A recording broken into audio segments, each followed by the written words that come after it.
je m'appelle Amandine et je suis professeure de français à l'Institut Bradford à Guadalajara au Mexique. Aujourd'hui, je vais vous parler de la phonétique. La phonétique est une branche de la linguistique qui permet de comprendre et d'étudier les sons de chaque communication verbale. Elle est une partie très importante puisqu'elle permet de savoir comment se prononce chaque mot et d'ainsi de comprendre et d'être compris. La phonétique française est l'une des parties les plus difficiles de la langue française puisqu'elle est très différente de son orthographe et très différente de la façon dont prononcent les Espagnols.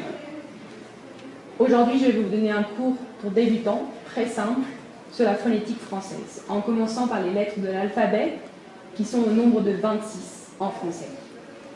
A, B, C, D, E, F, G, H, I, J, K, L, M, N, O, P, Q, R, S, T, U, V, W, X, Y, Z. Je vais ensuite vous parler de chaque voyelle de la langue française. D'abord, il y a la voyelle A, qui est facile puisqu'elle se prononce comme en espagnol. Italie, Paris, Espagne. Facile, hein? Ensuite, il y a la lettre E, qui celle-ci est beaucoup plus compliquée. Il y a 3 ou 4 façons de prononcer la lettre E. D'abord, le E fermé, qui se prononce ainsi.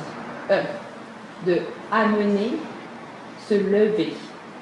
Ensuite, il y a les E ouverts, le E et le E. Le E est celui du E avec accent aigu et du E de ER, de la fin des verbes à l'infinitif. Comme amener, se lever, fêter.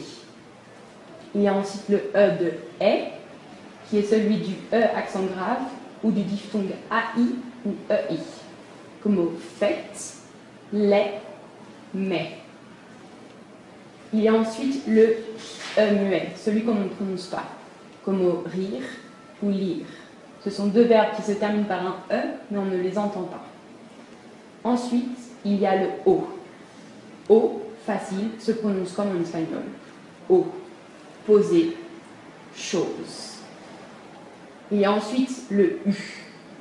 Le U est très difficile, puisque c'est la lettre la plus difficile en français. Le U de voiture ou mesure. Celui-ci, il va falloir vous entraîner.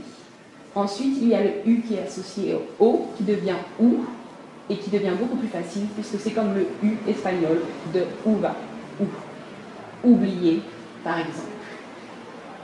Et enfin, il y a le I. Le I est une lettre facile aussi, puisqu'elle se prononce comme en espagnol. Italie, par exemple.